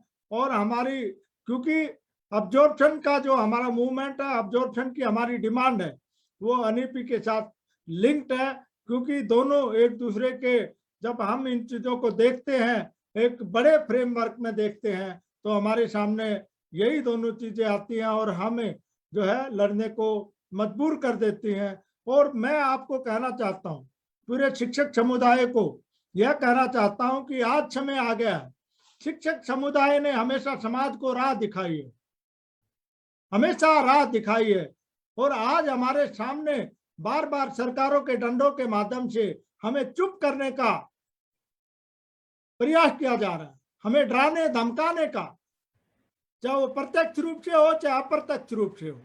हम डरने वालों में नहीं है, हम लड़ने वालों में है। हम यह बता देना चाहते हैं, जो इस बात का प्रयास कर रहे हैं तो हम बता देना चाहते हैं कि हम उनको झुकाना भी जानते हैं। अगर वो ये फूल मालाएं लेकर के ये स्वागत कर रहे हैं, एनईपी है, एनईपी है, वेलकम, मोस्ट वेलकम, अरे कहा जहां विश्व गुरु बनाने की बात कर रहे थे, यहाँ CST, OBC, PWD, EWS को तो बाहर कर दिया आपने। कहा का विश्व गुरु? जब विशाल जन समुदाय को आप बाहर कर रहे हैं तो क्या है का विश्व गुरु? तो हम ये बता देना चाहते हैं कि इन जो आपके नापाक इरादे हैं हम उनको समझ चुके हैं, और हम ये बता देना चाहते हैं कि इस तरह के कोई भी प्रयास है हम उसको बिल्कुल कामयाब नहीं होने देंगे। शिक्षक समुदाय हमेशा विरोध में खड़ा हुआ है, अन्याय के खिलाफ खड़ा हुआ है। आज शिक्षक समुदाय के सामने ये चुनौती आई है, और आज भले ही यह चुनाव का समय है, परंतु हम ये बता देना चाहते हैं कि हम 2015 में भी ऐसे ही लड़ रहे थे, 2016, 18 और 19, और आज भी हम ऐसे ही लड़ रहे हैं। हमारे न्यूज़ लेटर बार बार बता रहे हैं, डॉक्टर आदित्य नारायण मिश्रा जी के नेतृत्व में बार बार हमने यह लिखा है। और जो लोग कह रहे थे थर्ड अमेंडमेंट आया था, मजाक उड़ा रहे थे कि थर्ड अमेंडमेंट में तो कुछ नहीं है, कुछ फर्क नहीं पड़ेगा, लेकिन वही लोग बाद में यह महसूस किए कि वाकई में थर्ड अमेंडमेंट से हमारे वर्कलोड में बहुत ज्यादा कमी आ गई है, हमारे परमानेंट शिक्षकों के साथ भी खतरे बढ़ गए हैं। तदर्थ शिक्षकों के साथ तो थे ही, वो तो बिल्कुल ही बाहर हो गए थे, लेकिन परमानेंट शिक्षकों के सामने भी इतना बड़ा खतरा आ गया था कि वो जो है विश्वविद्यालयों से और कॉलेजों से बाहर होने वाले थे। तो हम लड़े, हमने उस लड़ाई को डॉक्टर आदित्य नारायण मिश्रा जी के नेतृत्व में लड़ा। मैं बता रहा हूं कि हम तो एकाएक वो जब ड्राफ्ट आया तो सर के साथ बैठे हुए थे, डॉक्टर राजेश झा जी ने दिखाया कि देखिए सर इसमें तो ये वर्कलोड का ये सिचुएशन है। बोला अरे ये कैसे कर सकते हैं? और उसके बाद जो हुआ वो कहानी है, लोग मजाक बना रहे थे इस चीज का, और ये कहते हैं कि हमने वापिस करा दिया। तो आपने वापिस नहीं कराया, ये शिक्षक समुदाय ने वापिस कराया। शिक्षक समुदाय सड़कों पे उतरा है, शिक्षक समुदाय ने जो है सड़क पर उतर के और उसको सरकार को झुका है, और ये सरकार पहली बार तभी झुकी थी और हम अब भी झुकाएंगे। कि हम ये बता देना चाहते हैं कि आपने SC, ST, OBC, PWD, EWS को बाहर करने की जो साजिश रची है, जो नापाक इरादे आपके हैं, हम उनको कामयाब बिल्कुल नहीं होने देंगे। आज हमारे सामने चुनौतियां हैं, ब्लेंडेड मोड का जो जिस प्रकार से कुचक्कर आपने रचा है, आज यह हमारे सामने आया है कि किस प्रकार से शिक्षा व्यवस्था से गरीब लोगों को बाहर रखा जाए, महिलाओं को बाहर रखा जाए, जम्मू कश्मीर के लोगों को कैसे बाहर रखा जाए, नॉर्थ ईस्ट के लोगों को कैसे बाहर रखा जाए। ये आपने जो षड्यंत्र रचा है हम उसे कामयाब नहीं होने देंगे।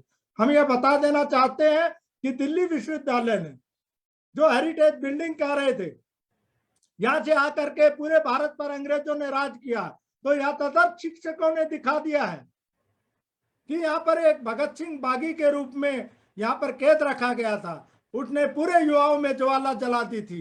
तो आज हमारे युवा 2004 दिसंबर 2019 को वहां पर इकट्ठा होकर के पूरे भारत को दिखा दिया था कि ज्वाला क्या होती है, लेकिन हमारे कुछ चंद दोस्तों ने उस ज्वाला को बुझाने का प्रयास किया। हम यह नहीं होने देंगे। बार बार जो है कभी नीला पर्चा कभी पीला पर्चा ला करके उस आंदोलन को कुछ तरीके से कुचलने का प्रयास किया। आज हमारे सामने वो चुनौतियां फिर से आ गई। हम लड़ेंगे और दिखा देंगे हमारे अंदर जज्बा है, लड़ने का जज्बा है कि शिक्षक समुदाय ये बिल्कुल अत्याचार सहन नहीं करेगा। और आदित्य नारायण मिश्रा जी के नेतृत्व में हमने उनसे सीखा है कि आंदोलन कैसे चलाया जाता है, कैसे सफल बनाया जाता है। आज मैं अपील करता हूं सभी शिक्षकों से कि आप इसके खिलाफ खड़े होइए। सभी शिक्षकों से मैं कहता हूं आप इसके खिलाफ खड़े होइए। चुनाव आते हैं जाते हैं, परंतु अन्याय के खिलाफ हमें खड़ा होना होगा। हम इसको चुनाव का माध्यम नहीं बना रहे हैं, हम यह बता रहे हैं कि आपके ऊपर अन्याय की तलवार लटकी हुई है, हम उन कुत्सित इरादों को कुचल दें। और आइए प्रण करते हैं, आज हम प्रण करते हैं कि इस अन्याय के खिलाफ हम बिल्कुल लड़ेंगे, मुट्ठी बांध के लड़ेंगे और इसको वापिस कराएंगे। जय हिंद, जय भारत। Thank you.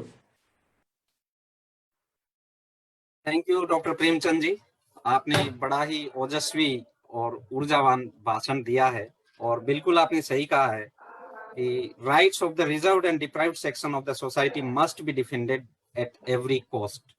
जिस तरीके से आपने बोला कि न्यू एजुकेशन पॉलिसी में रिजर्व कैटेगरी का या रिजर्वेशन का कोई प्रोविजन ही नहीं किया गया है, तो ये एक बहुत ही चिंता की बात है और हम सबको इसके लिए एकजुट होकर लड़ना चाहिए। Your commitment to the deprived section of the society is really appreciable Premchand ji. और आपने बिल्कुल सही याद दिलाया, दिसंबर 2020 के ऐतिहासिक आंदोलन की वो सर्द रातें आज हम सबके जेहन में यादें हैं, वो यादें बिल्कुल ताजा हैं। और उस आंदोलन को, जो हमारा अब्जॉर्प्शन के नाम पे जो आंदोलन हुआ था, वो आंदोलन आज भी बदस्तूर जारी है और हम उसी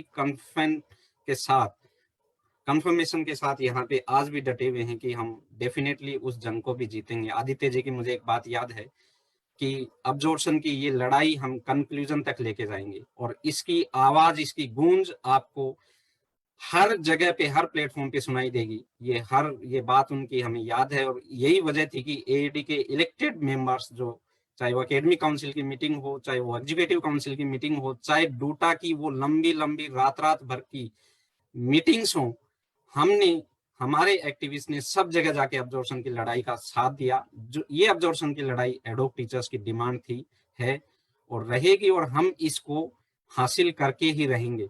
चाहे ये ब्लेंडेड मोड लाएं, कुछ लाएं, हम सब मिलके इसको लड़ेंगे और आगे बढ़ेंगे। हमारे अगले जो स्पीकर हैं बहुत ही इंपॉर्टेंट इश्यूज पे वो बात करेंगे। जिस तरीके से हमारे सभी स्पीकर ने बात किया कि डिप्राइव्ड सेक्शन है, SC ST OBC सेक्शन है, EWS है, डिजिटल डिवाइड्स जो सोसाइटी में है, ये जो सोसाइटी का एक तबका है, इसमें किस तरीके के चैलेंजेस इस ब्लेंडेड मोड या online teaching and learning process में हो सकता है, उस टेक्निकल एस्पेक्ट के बारे में बात करने के लिए हमारे साथ जुड़े हुए हैं doctor Sumit Kumar, national institute of planning, educational planning and administration, NIEPA से doctor Sumit Kumar.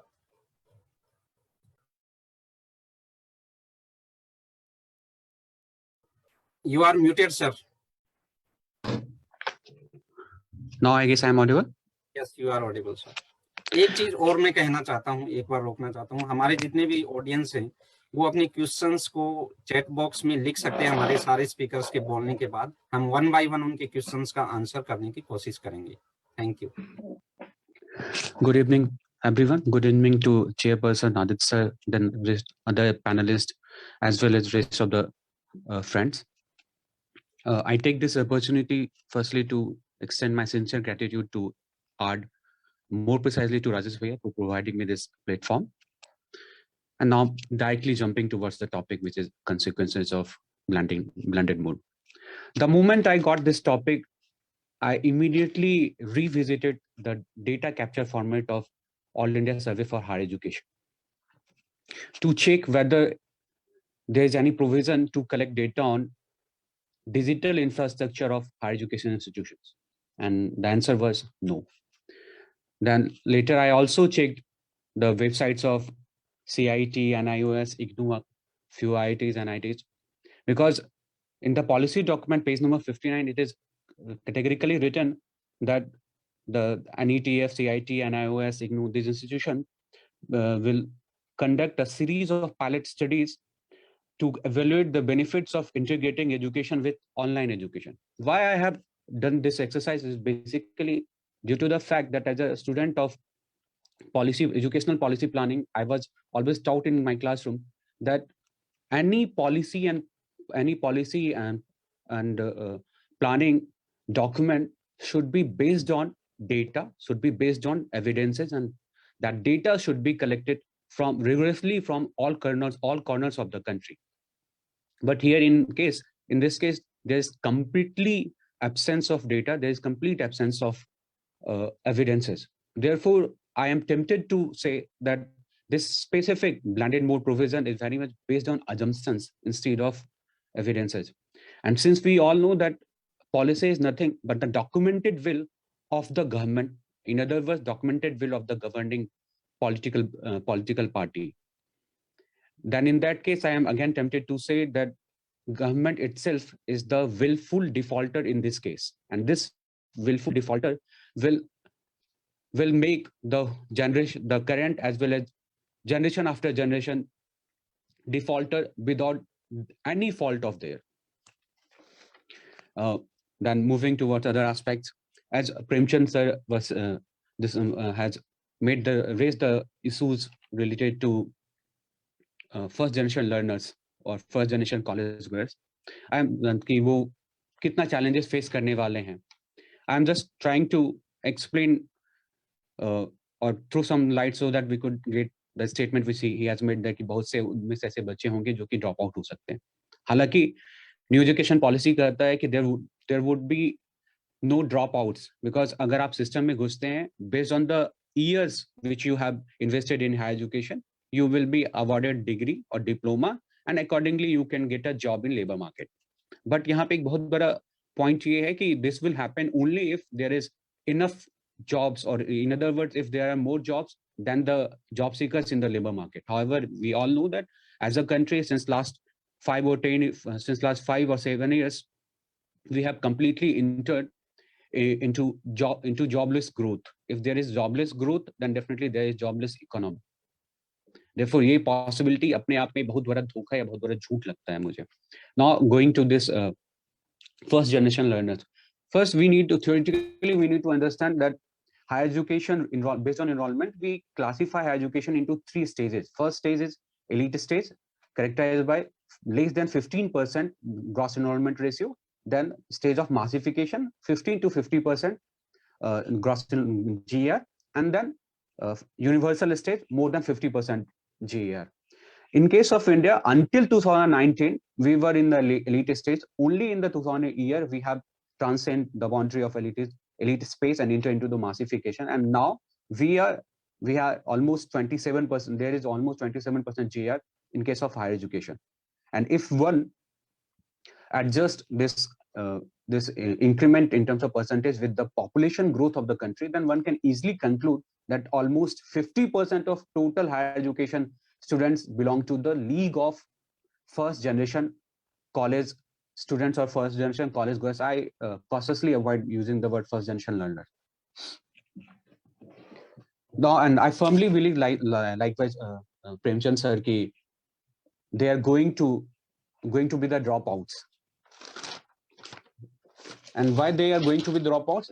There are 4 major reasoning which I have identified. First, the disconnect, because until now, bearing few top schools or few elite schools, everybody has read, everybody has studied in case of in offline mode. And immediately, if you ask someone to switch into from offline mode to online mode, then in case of students, they definitely need some support back home. They need some guidance. They need some family support. However, in case, since they are first generation college students, then in that case, they won't get anything called support or word of wisdom from their elders, which definitely their other counterparts will get. Then there is other variable, that is computer illiteracy. Here we have to understand there is a huge difference between 2 things. phone पे movie देखना और phone पे class करके, class पे PPT बना के, then PPT को classroom में present करना, and finally exams may excel karna, they are categorically two different things. And here we have to understand that there are very limited number of school boards wherein computer education is a compulsory subject. A recent UDICE data categorically says that the state like Bihar, there are only 14% of our school, 14% of schools are there who have access to this digital infrastructure thing. If again, we also know that as per the NSSO data that only 27% of household has access to the internet.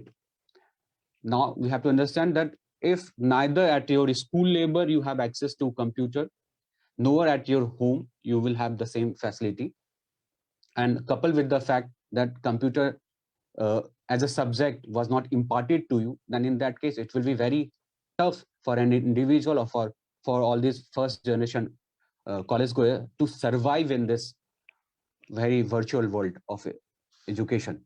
Then third variable is language itself. Since we know that, but I firmly believe that most of the teachers are either bilingual or a few of them are even multilingual. और class में जब कोई teacher होता है तो based on the composition of class वो बहुत आसानी से स्विच कर सकता है ऑफिशियल लैंग्वेज में और जो रीजनल लैंग्वेज उसमें. सो इसके माध्यम से वो अपनी क्लास में जितने भी बच्चे हैं, जो भी whatever topic one is deliberating on, वो बहुत आसानी से उसको समझाने का प्रयास कर सकता है. बट अगर स्टूडेंट के सामने टीचर ना हो, उसके सामने सिर्फ एक ऐसी भाषा में वीडियो दिया गया है जो उसके लिए एलियन है. Why I am saying is alien, because we know that if that majority of the first generation students are supposed to be the product of regional medium schools, then in that case the possibility that the connect between regional language and to the alien language will be very tough. Therefore again, this challenge, it will be a grave challenge for them to do excel in higher education given the language barrier. अगर वहां पे teacher है, then there is a possibility कि teacher किसी भी चीज को English में सेम चीज को रीजनल लैंग्वेज में समझा सकता है. बट अगर टीचर नहीं है, उसे खुद समझना है. एंड वी ऑल नो कि whatever videos or lectures which are available online, they are largely in English language.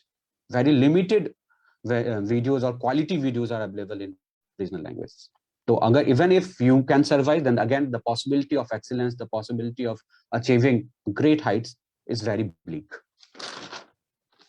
Then all these three variables will definitely demotivate them. But the final variable, which is very important, that is current day labor market opportunities. As I have told earlier, that we are very much a jobless economy. Then in that case, if you are not able to survive due to all the variables which I have explained, and if you could foresee the possibility that you won't be able to get a job at the end of the day, then in that case, there is a possibility that you will tend to, or you will prefer to leave the higher education in between. And for me, even though the policy document says that there is no dropout, but for me, if someone entered into the system with this objective, that one would graduate. But in between, अगर वो 2 साल या 3 साल में छोड़ देता है and accordingly job लेता है, तो then definitely it is going to, for me, it is kind of dropout. और यहाँ पे एक और चीज बहुत ध्यान देने की बात है, जैसे कहा जाता है कि 1 साल या 2 साल आपने पढ़ लिया, आपको डिप्लोमा मिल गया एंड देन अकॉर्डिंगली आप जॉब कर लोगे. बट हमें समझना पड़ेगा कि इस जॉबलेसनेस के माहौल में ऐसा कोई जॉब नहीं है, या हमारे यहाँ इतना जॉब है ही नहीं कि हर दिन, मतलब बीए फर्स्ट ईयर के लिए ये जॉब है, बीए सेकंड ईयर के लिए ये जॉब है, बीए थर्ड ईयर के लिए ये जॉब है. ये अपने आप में बहुत बड़ा धोखा है.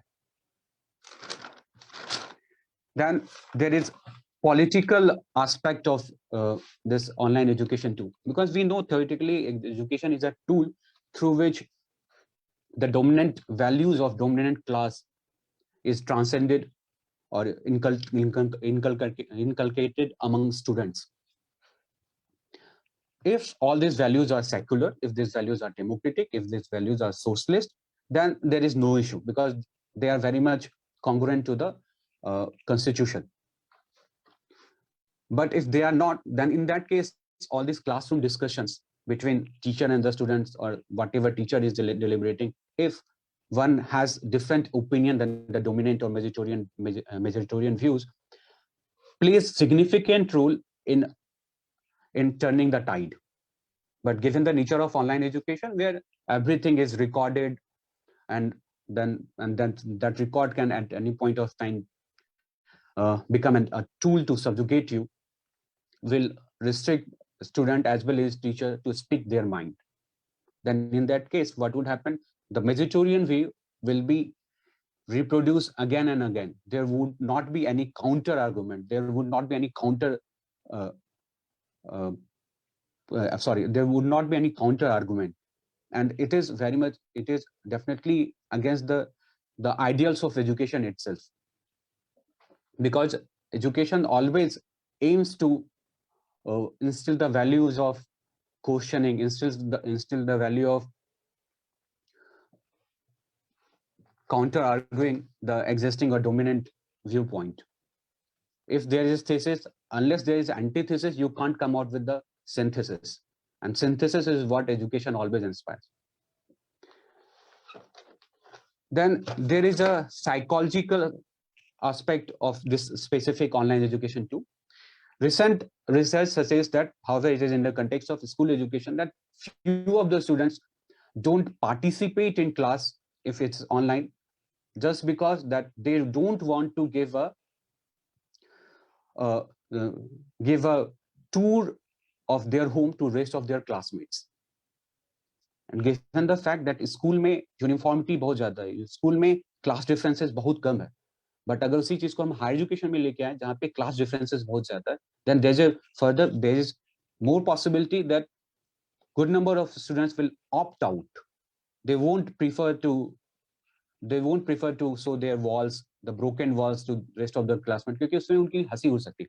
हालांकि यहाँ पे एक चीज बहुत ध्यान देने की है कि हर क्लासरूम में ये ग्रुप एग्जिस्ट करता है, हर क्लासरूम में ये क्लास डिफरेंसेस एग्जिस्ट करता है, बट हमें समझना होगा कि क्लासरूम में जब ये क्लास एग्जिस्ट कर रहा होता है तो वहाँ पे छोटे छोटे ग्रुप्स बनते हैं, और हर ग्रुप में class identity, cast identity, regional identity, ये सब के सब बाइंडिंग फैक्टर्स होते हैं. वहाँ पे कलेक्टिवली इंडिविजुअल जो है इस चैलेंज से डील कर रहा होता है. But if you are studying in online mode, तो वहां पे आप कलेक्टिवली इस चैलेंज से डील नहीं करते हैं, बल्कि इंडिविजुअली डील कर रहे होते हैं. अगर आप इंडिविजुअली डील कर रहे होते हैं, then there is a possibility कि आप इंफीरियरिटी कॉम्प्लेक्स जो है वो आपके दिमाग पे हावी हो जाए. And if it's happen, then again the possibility of failure, the possibility of opting out is very prominent. Then there is another, other than the students or their teacher themselves are a very important component of this teaching learning process. And one thing which we have to acknowledge, that unlike school education, wherein B.Ed trains teachers or B.Ed trains individuals to become teacher, there is no such provision in case of higher education. Higher education में, based on our own experiences as a student, and as well as our interaction with our students, we convert ourselves from an individual to better human being, and better being to a good teacher. And this journey takes years, and here itself students play very significant role. The emotional connect between teacher and the student play very significant role. However, there's a recent research by Azim Premji University, however it is in the context of school education again, suggests that 80% of the respondents who were the teachers said they don't feel anything called emotional connect with their students. And I believe that most of our senior colleagues or our or other faculty members will also feel same, that they don't feel emotional connect with their students. Therefore, there's a possibility that if there is complete emotional vacuum, then in that case, the new teachers or the next generation of teachers will face several challenges in this journey of becoming a human being to better human being, and better human being to better teacher. However, and here we also have to consider one fact, that good researcher or a researcher having more papers against one's name doesn't make you a good teacher. It's a complete journey, and herein the interaction with the students or the emotional connect with your students plays very significant role. And the literature, the evidence categorically suggests that in case of online education, there's emotional void. Then again, as likewise all other previous speaker, I do feel that this online education is a beginning for complete privatization of higher education institution. So here itself, we have to understand that until now, there is a debate that whether education is a public good, whether education is a quasi-public good or private good. However, the literature, precisely in the context of developing countries like India, suggests that if good number of population is still residing in the BPL category, then in that case, education should be more public good instead of quasi-public good or private good. But while going through which the policy document itself substantiate by reiterating that the education should get 6% of total GDP. But while reading this this blended modes document, I personally feel every time whenever they said that it will be student-centric approach which will be followed, and whenever they said that what to study, when to study, where to study, and from whom to study, everything will be decided by students. It gives an impression that they are trying to say कि क्या पढ़ना है, कब पढ़ना है, क्यों क्या पढ़ना है, कब पढ़ना है, किससे पढ़ना है, ये सबके सब अगर तुम डिसाइड करने वाले हो, ये सबके सब तुम करने वाले हो, तो why not it is so that down the line you will start paying for what you are getting as a consumer. It's not student centric, it's rather consumer centric. And इसको दूसरे तरीके से ये भी देखा जा सकता है कि if an individual is deciding everything, then in that case the individualistic or individualism of every student will get extended, and in that case what would happen, the private nature of education will get pronounced. And if it happens, then in that case it will be very easy for the government to withdraw the public part of education, because in that case there won't be much agitation, because for all those private individuals who feel that they are consumer, and because they are deciding everything, they are deciding कब क्या पढ़ना है, कब पढ़ना है, किससे पढ़ना है, कहाँ पढ़ना है, सबके सब अगर हम डिसाइड कर रहे हैं तो क्या बुरा है हम पे करें. एंड इस केस में वो सब जो पे कर सकते हैं उनके लिए कोई बुरा नहीं होगा, बट वो लोग जो पे नहीं कर सकते हैं उन सब के लिए ये उनके सपनों पे कुठाराघात करने जैसा है, क्योंकि education is the only tool which ensures social mobility, which ensures economic mobility in the society. There is no other way, there is no other tool which ensures social mobility as well as economic mobility. And other than this, there's another tool, because the policy document and one of the lectures by K. Kasturirangan at NUPA itself, it was says that policy document aims to provide human being to the society. Because जो सोडस कलाओं में निपुणता वाला concept है वो education policy करता है कि वी आर ट्राइंग टू, हम लोग उसके लिए पुश करने का प्रयास कर रहे हैं. But when one very cautiously goes through all the words which is there in the blended mode document by the UGC, wherein it is strongly says that students themselves are going to decide what to study,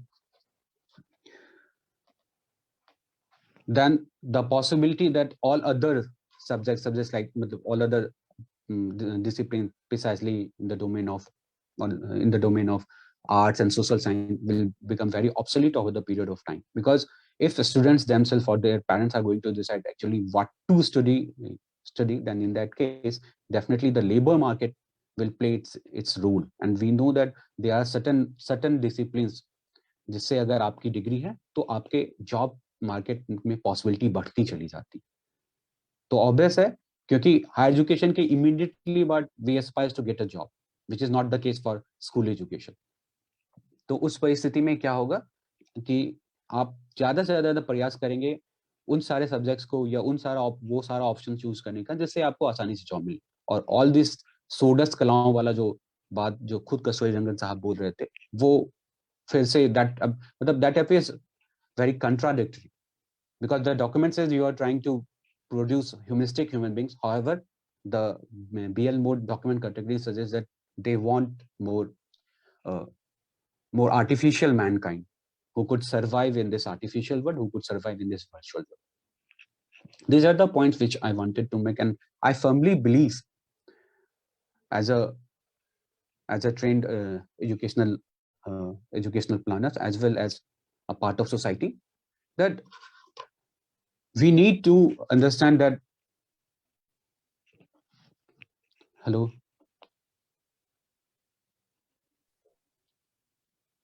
Yes, bind up करने का ज़्यादा हो गया sir. अच्छा, yeah, sorry sir. But just at the end, I want to say that I want to conclude by saying that blended mode is not the solution for what we is not the substitution of offline education. It only can be supplementary or complementary to the offline mode. Thank you. Thank you, Sumit ji. Yes, we are moving towards a jobless economy, and present government is willful defaulter for this. You very well elaborated the digital infrastructure in India through your confined research and data information, which is quite helpful to us to understand the dark side of blended mode. And बिल्कुल हम भी उस चीज को feel करते हैं जो आप अजीज प्रेम जी को आपने कोट किया कि 80% ऑफ द टीचर्स और the community feeling emotional less और डिस्कनेक्टेड टुवर्ड्स देयर स्टूडेंट्स। तो ये हम सब लोग भी इसको फील करते हैं। Thank you so much for your informative session here, और definitely it will help us in all the manners to understand about the online teaching and learning process. इसी के साथ ही मैं ऑडियंस से रिक्वेस्ट करूंगा, किसी का कोई क्वेश्चन है इनसे रिलेटेड, न्यू एजुकेशन पॉलिसी या ब्लेंडेड मोड से रिलेटेड, तो हमारे स्पीकर्स को एड्रेस करते हुए वो क्वेश्चन चैट बॉक्स पे लिख सकते हैं और हम उनका एप्रोप्रिएट आंसर देने की कोशिश करेंगे।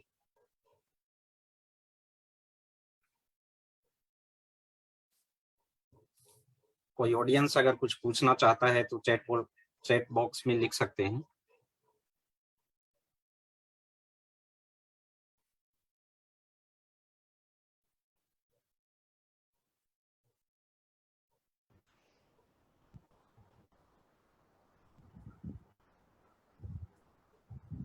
मनीष जी, किसी और प्लेटफॉर्म पे भी, इंस्टाग्राम पे, यूट्यूब पे या कहीं भी कोई क्वेश्चंस अगर आए हैं तो आप मुझे भेज सकते हैं। नो सर, ऐसा कोई क्वेश्चन नहीं आया है। मैंने सभी पार्टिसिपेंट्स को अलाउ कर दिया, वो अपने आप को अनम्यूट कर सकते हैं, अनम्यूट करके सवाल पूछ सकते हैं। कोई भी पार्टिसिपेंट या कोई ऑडियंस है जो अपना क्वेश्चन पूछना चाहें, चैट बॉक्स पे नहीं लिख सकते हैं तो वो पूछ सकते हैं। They are allowed to speak.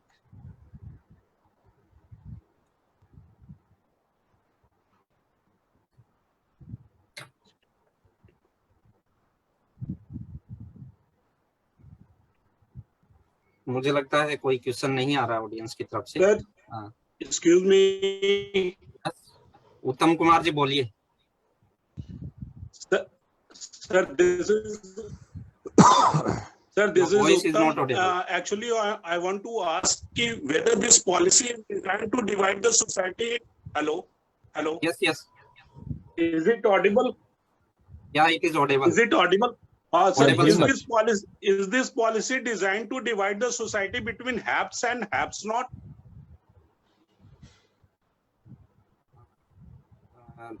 उत्तम कुमार जी, मैं आंसर करूंगा। Uttam ji, your question is very valid. The government is trying to create a system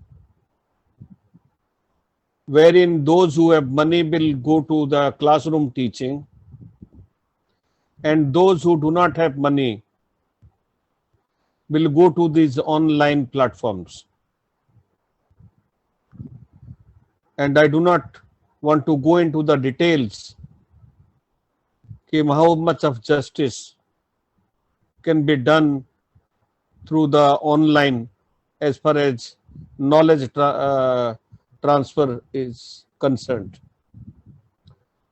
and how many students, and specifically girl students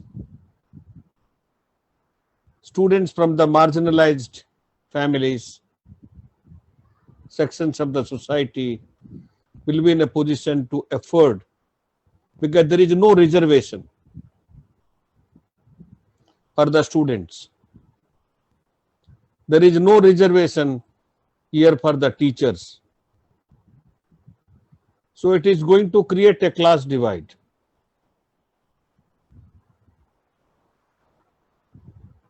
Classroom teaching will be the monopoly of those who can afford it. अभी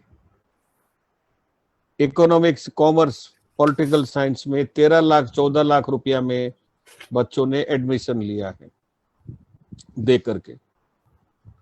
कितने बच्चे दे पाएंगे? अगर ये सरकारी संस्थान नहीं रहेगी और एजुकेशन इस मोड में नहीं रहेगा तो कितने बच्चे ये एजुकेशन को प्राप्त कर सकते हैं? आपने बिल्कुल सही कहा।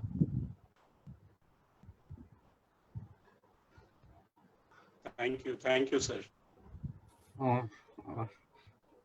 और कोई क्वेश्चंस ऑडियंस की तरफ से, पार्टिसिपेंट की तरफ से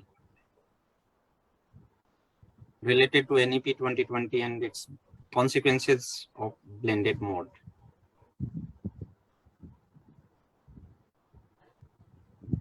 हेलो अशोक जी, आवाज आ रही है मेरी? हाँ बिल्कुल आ रही है। विजय मणि त्रिपाठी जी पार्टिसिपेंट हैं और ARS कॉलेज में फैकल्टी भी आप पूछ सकते हैं। सभी वरिष्ठ वक्ताओं को मेरा सादर प्रणाम।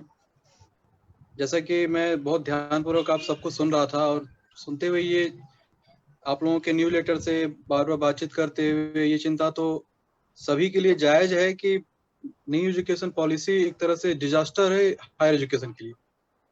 तो सर ने चिंता व्यक्त किया और भी हमारे साथियों ने चिंता इस पे बहुत गंभीरता से व्यक्त किया।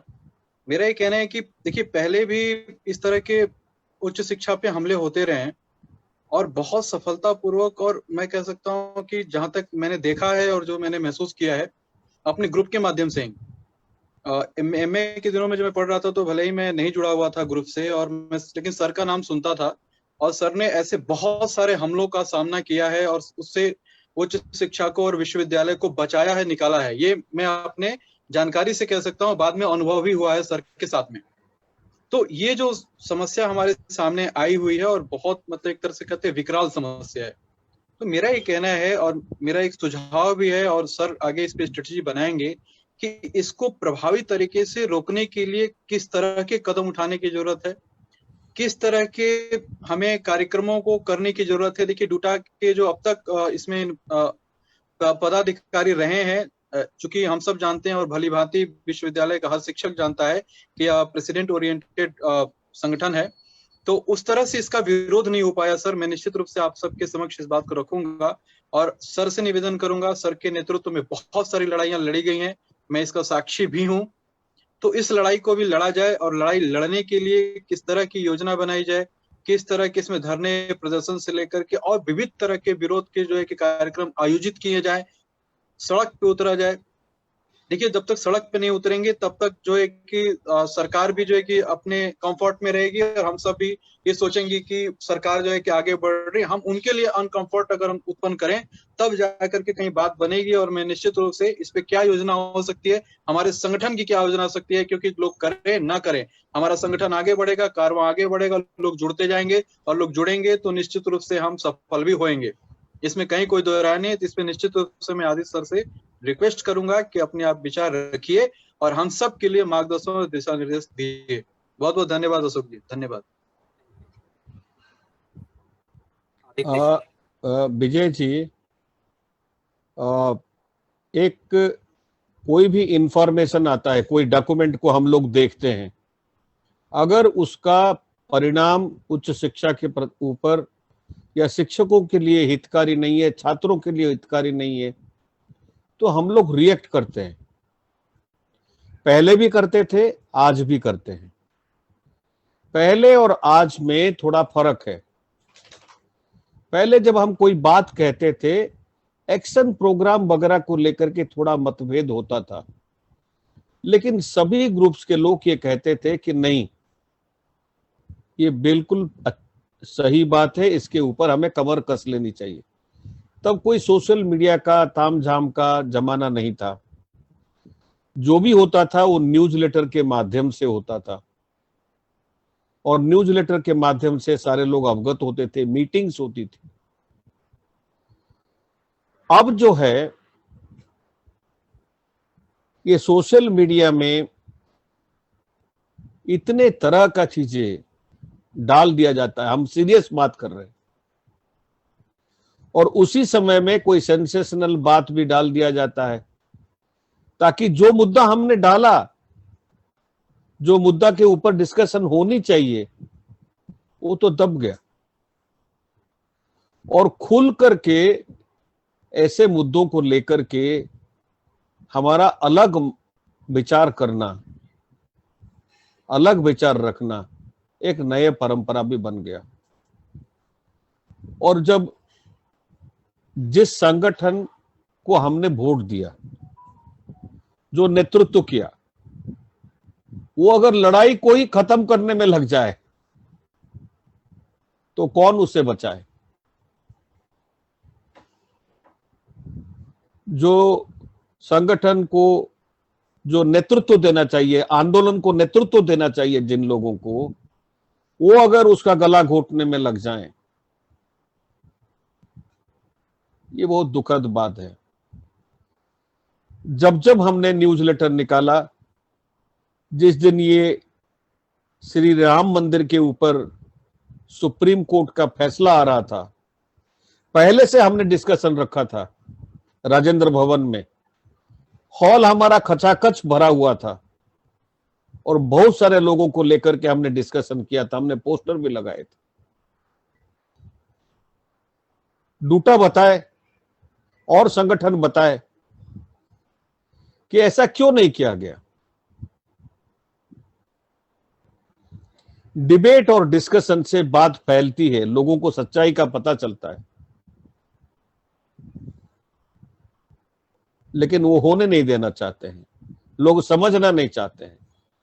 इलेक्शन तो एक जरिया है, लेकिन इलेक्शन एक बातचीत, डिबेट, डिस्कशन, इश्यूज के ऊपर खुलासा करने का एक मौका है कि हम करना चाहते हैं। लोग सोचते हैं कि मेरा स्वार्थ ठीक हो जाए, नहीं होगा। ना आपका स्वार्थ होगा, ना किसी का स्वार्थ होगा। ये व्यवस्था ही संकट में आ चुका है, ये मैं आपको बता दूं। धन्यवाद। हम लोगों का प्रयास आज भी यही है, लोगों को बताने की, शिक्षकों को बताने की, समाज को बताने की कि समाज के साथ अच्छा नहीं हो रहा है। जो शिक्षा हर छात्र को मिलना चाहिए, ये सरकार का कर्तव्य है, उससे वो भाग नहीं सकती है। धन्यवाद, आपने बहुत अच्छा सवाल पूछा। Thank you sir, thank you Vijay Mani Tripathi जी।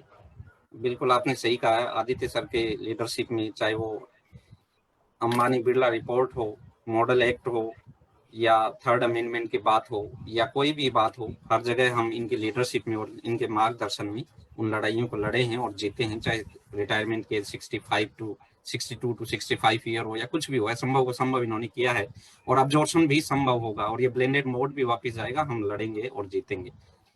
कोई दूसरा अगर कोई